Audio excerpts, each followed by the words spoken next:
welcome back to the channel, and welcome to two more vintage projects. It's been a long couple of days. I hit the road yesterday for a 3.5-hour drive to the town of Fredericton to meet up with a fellow New Brunswick RC enthusiast, racer, hobbyist, really cool guy. Very surprised our paths hadn't crossed before today because he's been in the same circles as we just never ended up at the same event together. So super cool guy. And the reason why I was doing business with him today was, not sure if the camera can pick up where the XX or the XXX is sitting. Well, that's where my second JRX2 Shelf Queen was sitting. And that thing was for sale for a number of weeks with, other than a troll sending me a couple of messages, not a single comment, question, no interest whatsoever. So I thought that was pretty interesting. It told me the vintage market was not as hot as I thought it was. Well, Nico to the rescue. So this dude offered up both of these cars in exchange for that JRX2. And here's why that's important. Did I want a Raider Pro? No. Did I need a Raider Pro? No. But as you have seen already in another box opening video, I do have a vintage Kyosho Raider that I'm restoring. So the Raider Pro is almost identical. The back shock tower is different, the wing mounting is different, the body is different, the wheels are different, front tires are the same, rear tires are different. And the Raider Pro, made in Korea. The chassis, at least, made in Korea. So an original Raider chassis says made in Japan. A Raider Pro says made in Korea. What I'm going to do is any part on this car that is better than what's on my original Raider, I'm going to steal it for my original Raider. And then I'm probably going to flip this. This might go on eBay. Apparently the Raider Pro is of the Raider RRR, the Turbo Raider. The Raider Pro is the one that was put out in the lowest numbers, depending on what sources you consult. So yeah, it's not something that I wanted in my collection, but when he offered it up alongside this, which is what I was really after, and let's talk about why. Oh, but first, wait, there's more. So he reached out to me and asked me if there was anything else I was looking for. So of course I've always got a pretty long list of things I was looking for. And there's a car back there that's going to get restored. It's already, the process has already started, and it needs a couple of things. And although I bought brand new tires, the rims on it are the original rims and they've been painted, and rather than try and clean them up, I thought, can I get new? Let's grab it. Hold on.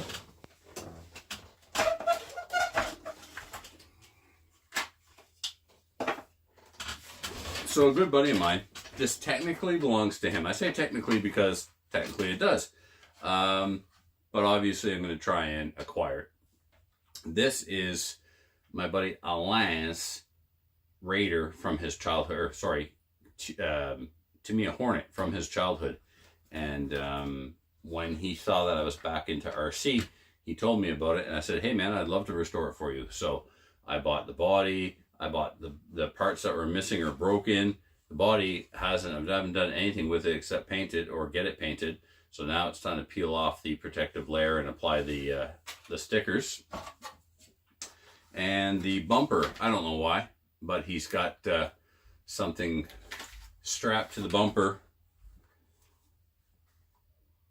And there's this weird brace thing happening here. I got to take all that off and see what kind of shape the parts are in. So when Nico said, hey, is there anything else you're looking for? I was like, yeah, I could use some Hornet parts. Brand new, unused wheels. Brand new, unused bumper.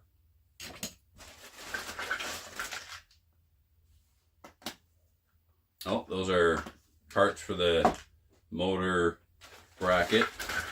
These are really nifty. He gave me two of these. They're the same dimensions as a 7.2 volt NiCad or nickel metal hydride stick back.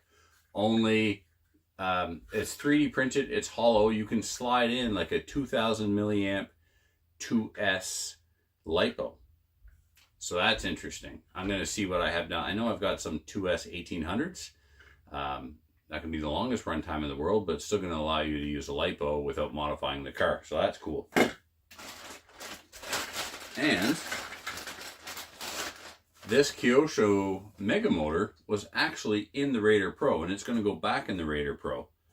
I'll be honest, part of me wants to run this. I'm not going to lie. Part of me wants to run that, but I'll take it out once. Just like the Big Boss, I got it all cleaned up, took it out twice, once in the backyard and once to an actual racetrack, and then cleaned it again and put it on the shelf. So yeah, I didn't know this, but MCI makes reproduction decals to go on your motors. So if your can's in good shape, everything's in good shape, but your decal's beat up, you can actually get a replacement decal. So that was really cool. Threw that in. This is the coolest thing that I didn't know existed. This is a Tiken ERM80 ESC reverse module. Wow.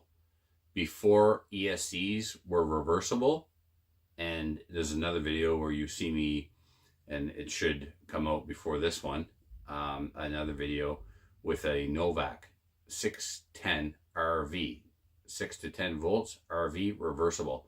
Well, this predates those. This was a module, so cool, that you could actually hook up to your ESC and it would allow you to have reverse. My buddy Pat is going to nerd out over this. I don't think Pat knows these are a thing. And if I know Pat, the first thing he's going to want to do is not use it, it's take it apart and see how it works. Drives me nuts. Pat, you're a freak. But I love you. So, adjust, toggle. I had no idea. So what a cool thing. And I've got some Tiken, I got 2 Tiken speed controls, but they're kind of in the shelf queens. But now, I mean, how do I not hook this up just to see how it works and if it works? Too cool. Those wires go to the ESC, those wires go to the motor, so I don't know. You gotta figure out how to plug. And then this one goes to what, the receiver? And then your speed control plugs in here. Gotta be. There's a servo port on the front, so you plug your ESC in there, and then you plug this into the receiver. And then these get plugged into the ESC. These get plugged into the motor. Where do you plug the battery? I don't know. We'll figure it out later. Super cool. I appreciate that, Nico. What a neat piece of RC technology history. So, all right, moving right along. Let's get all the unnecessary things off the table to talk about what's happening next that is necessary. The reason why I wanted this RC10, because those of you that follow and listen to the ramblings know that the cars that come into my vintage collection have nostalgia for me, or I'm nostalgic about them. There's a sentimental connection to them. I either had them or they influenced my RC obsession in some way.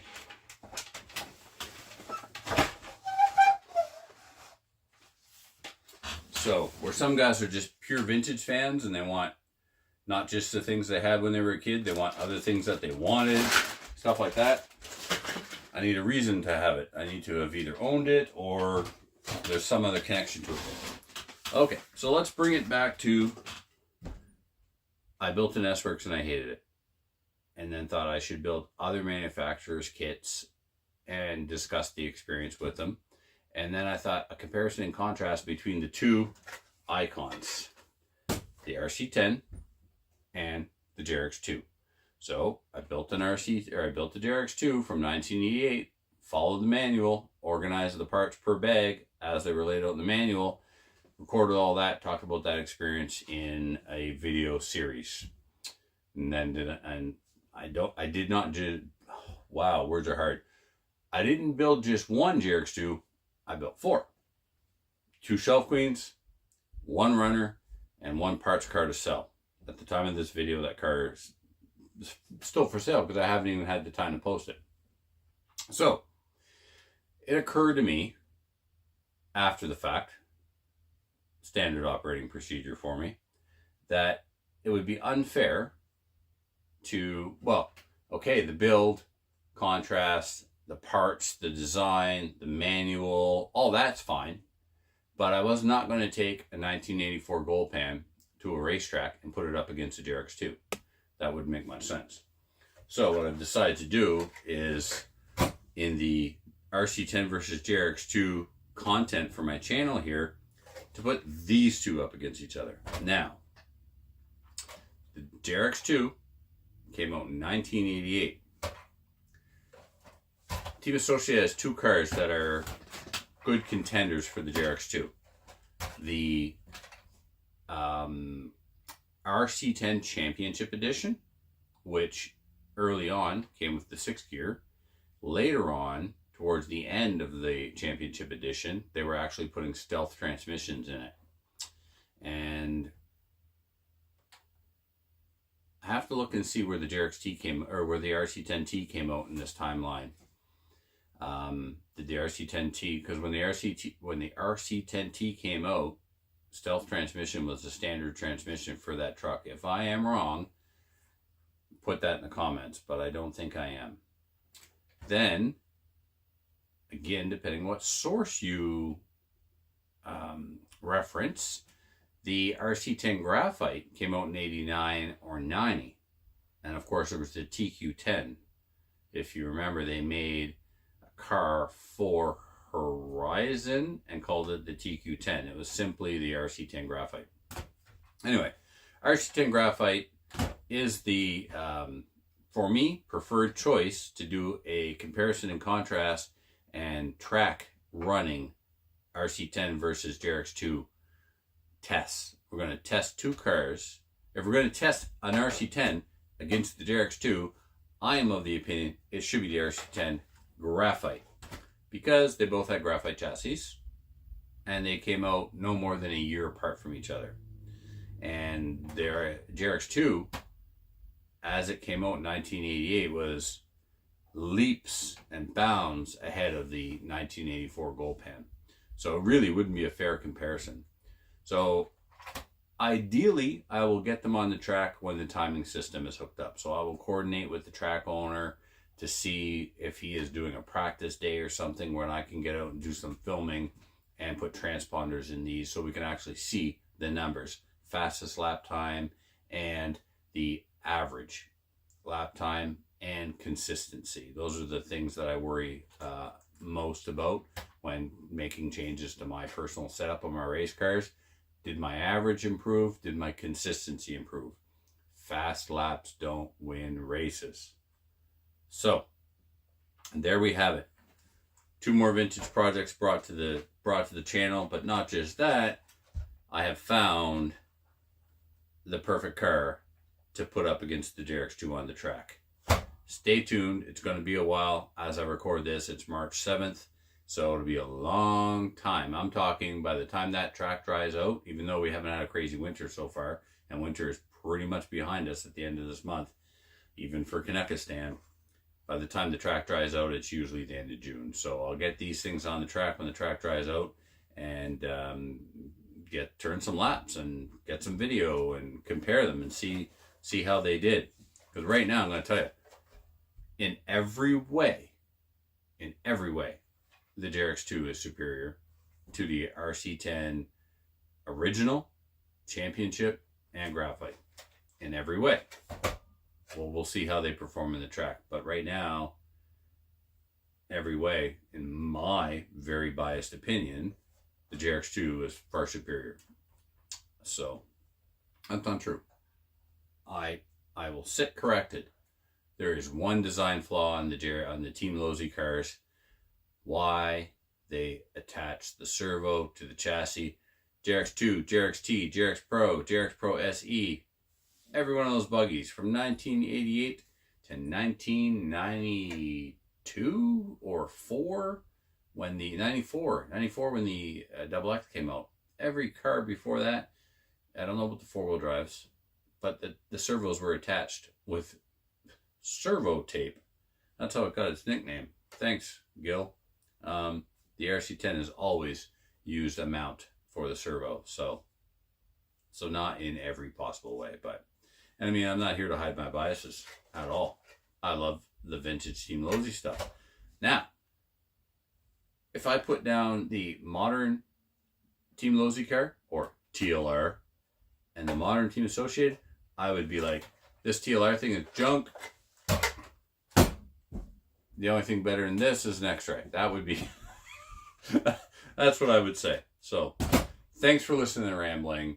Stay tuned for more RC10 versus JRX2 vintage content on my channel. It's going to be happening before we know it. The track will be dry and I'll be out there turning laps with these amazing buggies.